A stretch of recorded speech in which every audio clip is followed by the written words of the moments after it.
Hello and welcome. आप सभी का स्वागत है मेरे चैनल पे। आज इस वीडियो में क्या होने वाला है ये समझिए। जब जो भी स्टूडेंट जियोलॉजी और जियोफिजिक्स में एमएससी या एमटेक या पीएचडी करना चाहता है तो उसके बारे में हम इंस्टीट्यूट की बात करेंगे कि कौन कौन से इंस्टीट्यूट है इंडिया में। बट ये वीडियो मोस्टली फोकस होगा जब आप बीएससी कंप्लीट कर लेते हैं उसके बाद एमएससी में आप कहाँ कहाँ एडमिशन ले सकते हैं, कितने तरह के इंस्टीट्यूट है उसको भी देखेंगे।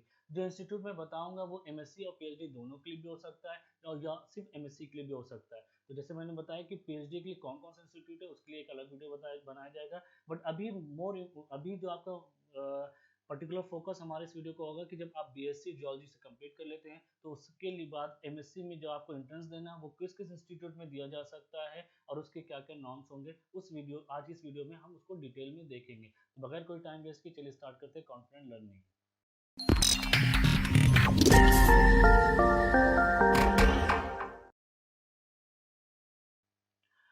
तो यहाँ पे आप पहले स्लाइड में देख रहे हैं कि डिफरेंट इंस्टीट्यूट क्या क्या है। सभी जानते हैं कि सबसे पहला जो इंस्टीट्यूट हम कंसीडर करेंगे वो आपका आईआईटी होगा या आईएससी बेंगलोर होगा। आईएससी बेंगलोर आईआईटी आप जैम के थ्रू जा सकते हैं। फिर आपकी यूनिवर्सिटीज़ हैं, कुछ यूनिवर्सिटीज़ हो गए, एनआईटीज़ हो गई।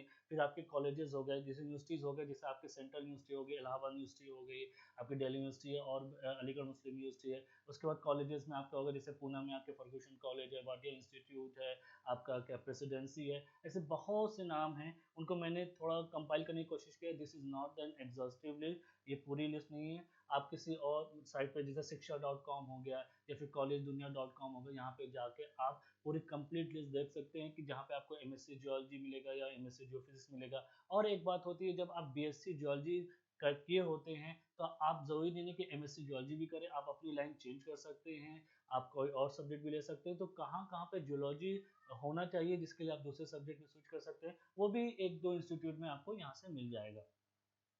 यहाँ पे मैंने कुछ कॉलेजेस के स्क्रीनशॉट लिए, उनकी रैंकिंग लिखने की कोशिश की। यहाँ पे आप देख सकते हैं कि रैंकिंग यहाँ पे कॉलेज दुनिया मतलब जो वेबसाइट उन्होंने रेटिंग दी है अपनी, या फिर आप जो पर्टिकुलर रेटिंग होती है वहाँ पे भी जाके देख सकते हैं कि कौन सा कॉलेज अच्छा है, कौन सा कॉलेज अच्छा नहीं ना। देखिए क्या होता है कि कुछ कॉलेज पर्टिकुलर सब्जेक्ट के लिए अच्छा होता है और दूसरे सब्जेक्ट के लिए अच्छा नहीं होता है, तो वो आपको ध्यान रखना होगा कि आपको किस सब्जेक्ट में काम करना है। आप एमएससी जियोलॉजी लेना चाहते हैं, जियोफिजिक्स का लेना चाहते हैं या कुछ और करना चाहते हैं। कुछ कॉलेज मास्टर के लिए अच्छा होता है, कुछ कॉलेज रिसर्च जैसे पीएचडी के लिए अच्छा होता है। तो हर कॉलेज का अपना अपना एक इम्पोर्टेंस होता है, वो आपको अपने रिक्वायरमेंट के हिसाब से देखना पड़ेगा। चलिए moving to the next slide. ये कुछ और कॉलेजेस हैं जिनकी ये पूरी नहीं है। ये आपका सावित्री भाई फूले पूना यूनिवर्सिटी है। This is one of the oldest university, पहले इसको हम पूना यूनिवर्सिटी कहते थे। आप जियोलॉजी के लिए बहुत अच्छी यूनिवर्सिटी है। आपकी इलाहाबाद यूनिवर्सिटी है, अलीगढ़ मुस्लिम यूनिवर्सिटी, दिल्ली यूनिवर्सिटी है, प्रेसिडेंसी, अनगिनत नाम है। आप जिस स्टेट में रहते हैं वहाँ पे आपको एक अच्छी जियोलॉजी की यूनिवर्सिटी मिल जाएगी। अब हम पर्टिकुलर बात करते हैं कि बीएचयू में जो आपका एंट्रेंस होने वाला है एमएससी के लिए, जिसका अभी तक पोर्टल स्टार्ट नहीं हुआ, आप पोर्टल पे जाके चेक करते हैं bhuonline.com पे जाके देख सकते हैं। अभी वहाँ पे 2020 का ही वो फॉर्म दिखा रहे हैं कि आपका एप्लीकेशन भरना है, तो अभी 2020 से है, भी उन्होंने इस सेशन के लिए अभी तक ओपन नहीं किया है। Hopefully first week of April में वी आर एक्सपेक्टिंग कि वो अपना पोर्टल ओपन कर दे और सबके सब वहाँ पे एमएससी के लिए फॉर्म भर सके। ये जो चीज़ें मैं बताऊंगा ये सिर्फ और सिर्फ बीएचयू के लिए एप्लीकेबल नहीं है, ये हर एक आपकी यूनिवर्सिटी के लिए एप्लीकेबल होगा, चाहे वो कॉलेज हो उसके लिए भी एप्लीकेबल होगा। आपको अगर किसी कॉलेज के बारे में पता करना है, जानना है, तो उसका सबसे पहले ब्रोशर निकालिए, उस ब्रोशर में देखिए कि क्या क्या डिटेल्स दी गई हैं। उससे ज़्यादा डिटेल्स आपको कहीं नहीं मिलेगी। और उसके अलावा फिर यही होगा कि किसी ने आपको वर्बली बता दिया हो, जो वहाँ से पढ़ चुका हो, जो वहाँ से दिया हो, तो उस वो आपको बता दे। उसके लिए फिर आपको वो बंदा पता होना चाहिए कौन है या कहाँ है। वो आपको तभी होगा जब आप जिस स्टेट में या जिस सिटी में रहते हैं वहाँ पे अगर कॉलेजेस है तो वहाँ पे किसी को आप जानते हैं तो वो आपको बता दे।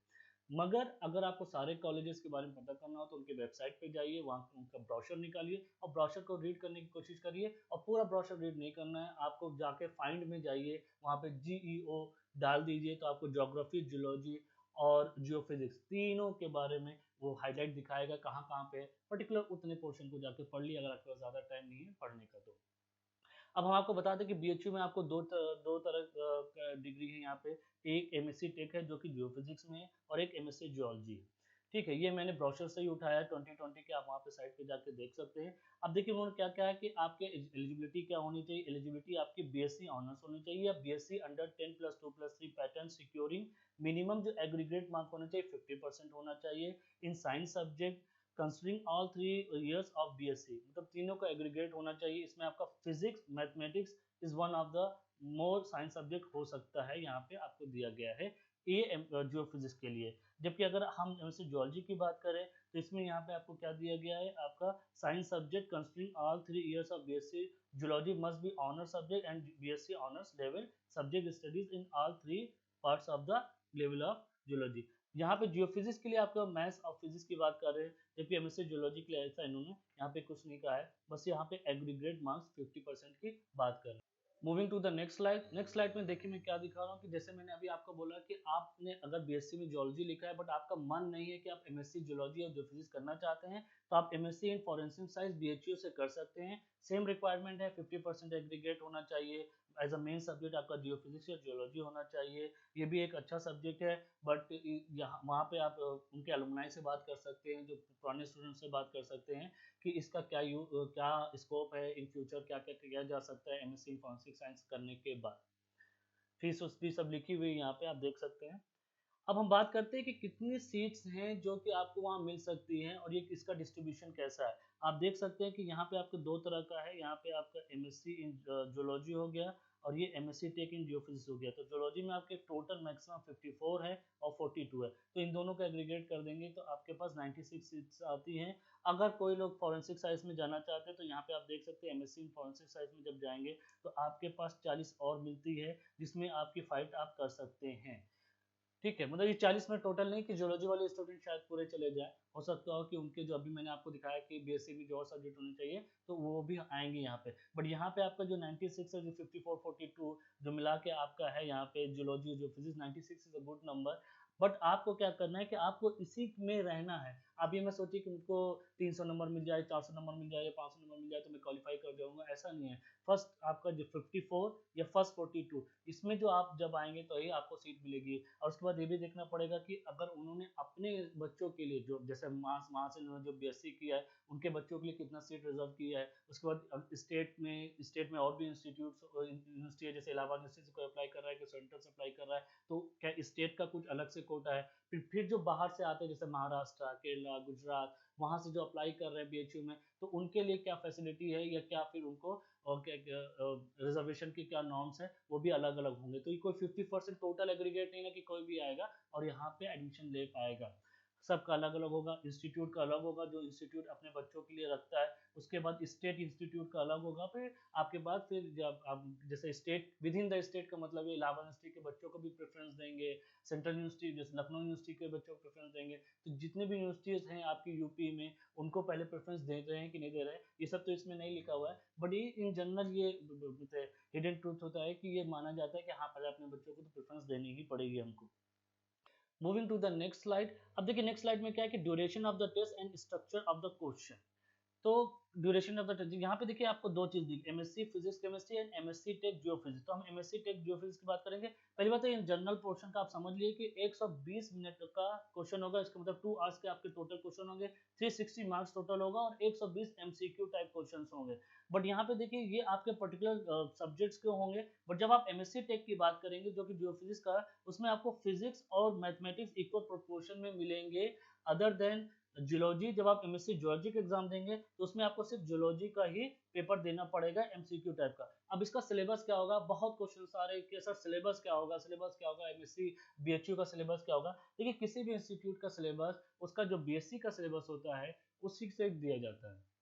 अब यहाँ पे ये देखना है कि उनके बेसिक में क्या क्या सिलेबस है। अगर आप उनके 5 साल या 10 साल के पेपर को एनालिसिस करें और देखें तो आपको पता चलेगा कि उन्होंने इक्वल प्रोपोर्शन में सब रखा है, बट कुछ चीजें थोड़ा सा एक्स्ट्रा रखी है। जैसे आप देख सकते हैं यहाँ पे पैलेंटोलॉजी और स्ट्रेटिग्राफी को थोड़ा सा ज्यादा वो देते हैं, मतलब एमसीक्यू अगर आप 120 क्वेश्चन की बात करें तो अगर आप डिफ्रेंशिएट करेंगे तो आपको पैलेंटोलॉजी स्ट्रेटिग्राफी थोड़ा ज्यादा मिलेगा। बट ऐसा नहीं कि आपको फिर वही दो चीज पढ़ के जानी है और आप एग्जाम निकाल लेंगे, ऐसा भी नहीं है। थोड़ा ज्यादा का मतलब ये है कि ये थोड़ा अच्छे अच्छे क्वेश्चन इससे पूछे जाते हैं। और आप एक चीज समझ लिए कि इसका थोड़ा सा लेवल अप है बीएचयू के एग्जाम का जैम से। तो अगर आपने जैम का एग्जाम में थोड़ा सा ढिलाई की है तो बीएचयू के एग्जाम में थोड़ी सी दिक्कत आपको आ सकती है। दोनों का लेवल ऑलमोस्ट सेम है, या ये कहें कि बीएचयू का लेवल थोड़ा सा जैम से ज्यादा अच्छा है। इसमें क्वेश्चंस की जो मतलब क्वालिटी है एज कम्पेयर टू जैम वो ज्यादा अच्छी है। बट इस बार जैसे जैम में क्वेश्चन आया है तो हमको लगता है इस बार बीएचयू को जैम ने टक्कर दिया है। तो मोर और लेस ये दोनों सेम हो चुके हैं अभी तो। सिलेबस की बात करें तो सिलेबस आप ये समझिए कि जो बीएचयू का बीएससी का सिलेबस है उसको उठाइए और उसको करने की कोशिश करिए, एक एक क्वेश्चन दीजिए और उसमें पहले हो सके तो पैलेंटोलॉजी और हिस्टोग्राफी को आसानी से कर डालिए और याद कर लीजिए। और 5 साल के पेपर ना हो तो प्लीज उसको कहीं से कलेक्ट कीजिए, अगर आपके पास नहीं है तो डिस्क्रिप्शन बॉक्स में मैंने डाल के रखे हुए हैं, कुछ के आंसर कीज भी हैं, आप वहां से डाउनलोड कीजिए और लगाना स्टार्ट कर दिए और प्लीज मेहनत करना स्टार्ट कीजिए, बगैर मेहनत के कुछ नहीं मिलने वाला, एग्जाम तो आपको क्लियर करना ही पड़ेगा। चलिए अब जैसे हमने बीएचयू के बारे में थोड़ा बहुत आपको बताया, पूना पूना को भी टच करके निकल जाते हैं। बाकी अगर आपको मैं एक इन जनरल बता देता हूँ कि अगर आपको किसी यूनिवर्सिटी का एंट्रेंस के बारे में पता करना है कि वहाँ का सिलेबस क्या है, तो आप या तो यूजीसी की वेबसाइट पे जाइए, वहां से बीएससी जियोलॉजी या जियोफिजिक्स का सिलेबस निकालिए या पर्टिकुलर उस इंस्टीट्यूट के ब्राउचर में जाके देखिए कि उन्होंने क्या किया। इन दो के अलावा कहीं से कुछ और नहीं पूछा जाता है। कोई भी यूनिवर्सिटी, कोई भी कॉलेज अभी तक किसी ने पर्टिकुलर अपलोड नहीं किया है कि ये सिलेबस है जो कि आपके एंट्रेंस में पूछा जाएगा। हाँ, वो ये जरूर लिख देंगे कि बीएससी जियोलॉजी से आ सकता है, जैसे मैंने आपको अभी एमएससी टेक बीएचयू को बताया कि जियोफिजिक्स की जब एग्जाम देने जाएंगे तो उसमें फिजिक्स और मैथमेटिक्स के भी पोर्शन रहेंगे, तो ये चीज ध्यान रखिएगा। अब यहाँ पे देखिए कि पूना में क्या है, approximate I am not sure totally कि 25 नंबर ऑफ सीटें हैं, जैसे कि मैंने आपको बताया बीएचयू के लिए कि वहाँ पे उनके इंटरनल स्टूडेंट जो हैं उनके लिए भी अलग से है। फिर उसके बाद जो स्टेट इंस्टीट्यूट्स है, अब जैसे अगर पूना की बात करें तो पूना में आपका वाडिया इंस्टीट्यूट आता है और एक दो और इंस्टीट्यूट है, तो वहाँ के बच्चों को वो प्रेफरेंस देंगे। फिर उसके बाद जो स्टेट से अलग स्टेट से आ रहे हैं उनका कितना परसेंटेज होगा, तो ये सारा का सारा 25 उसमें डिस्ट्रीब्यूट होगा, ये आप समझ लीजिए। और बात करते हैं यहाँ पे सागर यूनिवर्सिटी की बात करते हैं। इन जनरल मैंने सागर यूनिवर्सिटी के पेपर देखे हैं तो कुछ हद तक उसमें से जो एमसीक्यू टाइप है, जो थोड़ा सा लाइटर टाइप के हैं, वो नेट सीएसआईआर नेट जो एग्जाम्स होते हैं उससे एक दो साल के क्वेश्चंस पूछे गए हैं, बट ये रिपीटेटिव नहीं है, इसको मतलब हार्ड एंड फास्ट रूल नहीं कर सकते, बट कुछ हद तक नेट के क्वेश्चन पूछे जाते हैं। या फिर ये कहें कि सागर यूनिवर्सिटी में अगर हम देखें पेपर उनके, तो महाराष्ट्र की जियोलॉजी से बहुत ज्यादा क्वेश्चन पूछे जाते हैं, अगर आप देखना चाहें तो देख सकते हैं।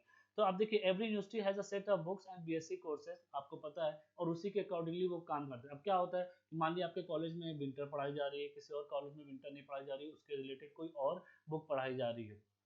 फिजिकल जियोलॉजी आप किसी और बुक से पढ़ रहे हैं, उस कॉलेज में कुछ और बुक से पढ़ाया जा रहा है, तो उस पर्टिकुलर कॉलेज के जब आप सिलेबस को डाउनलोड करते हैं तो उसमें बुक्स की भी डिटेल दी रहती है कि ये बुक्स हम प्रेफर कर रहे हैं।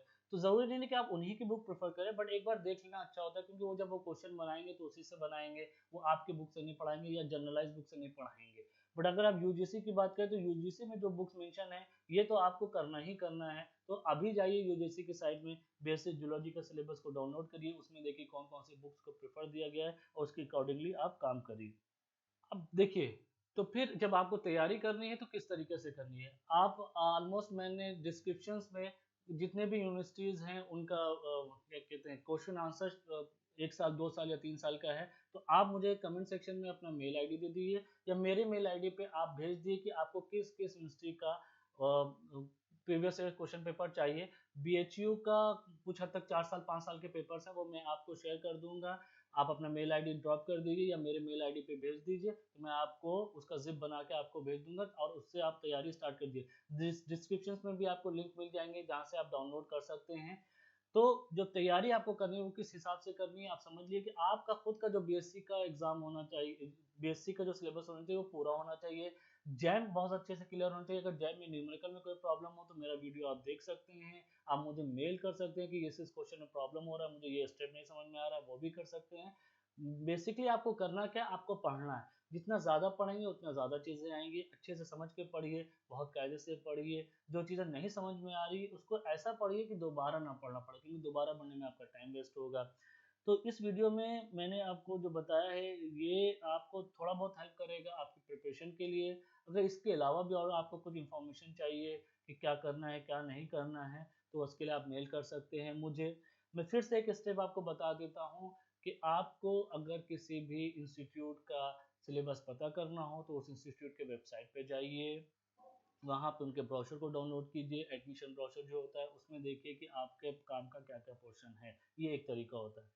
दूसरा, हम लोग ट्रैक कर रहे हैं कि जैसे जैसे पोर्टल ओपन होते जाएंगे एमएससी एप्लीकेशन फॉर्म के लिए आपको इंटीमेट करते रहेंगे हम लोग। मेरे टेलीग्राम को फॉलो कीजिए, उस पर रोज़ अपडेट्स आ रहे हैं। और जिन लोगों ने गेट क्वालिफाई कर लिया है और उनको फॉर्म भरना है एमटेक के लिए या पीएचडी के लिए, ऑलमोस्ट सारे आईआईटीज के पोर्टल ओपन हो चुके हैं। मैंने लास्ट वीडियो में सब कुछ दे भी दिया था कि इंटरव्यू को आपको कैसे करना है, किस तरीके से, अगर जो पीएचडी वाले हैं उनको अपना एसओपी कैसे बनाना है, इंटरव्यू कैसे अपनी तैयारी करना है, तो उस वीडियो को भी देख लीजिए। और जल्दी से जल्दी फॉर्म भर दिए, क्योंकि जैसे जैसे लेट होता जाएगा पोर्टल में दिक्कत आती जाएगी और आपको एप्लीकेशन में भी दिक्कत आएगी। तो जितनी जल्दी हो सकते हैं फर्स्ट कम फर्स्ट गेट, जल्दी से फॉर्म भर दीजिए और आगे बढ़िए। Thank you. इस वीडियो में आपको थोड़ा भी कुछ अच्छा लगा तो इसको अपने दोस्तों से शेयर कीजिए। अपना ख्याल रखिए और पढ़ते रहिए और जागरूक रहिए। Thank you.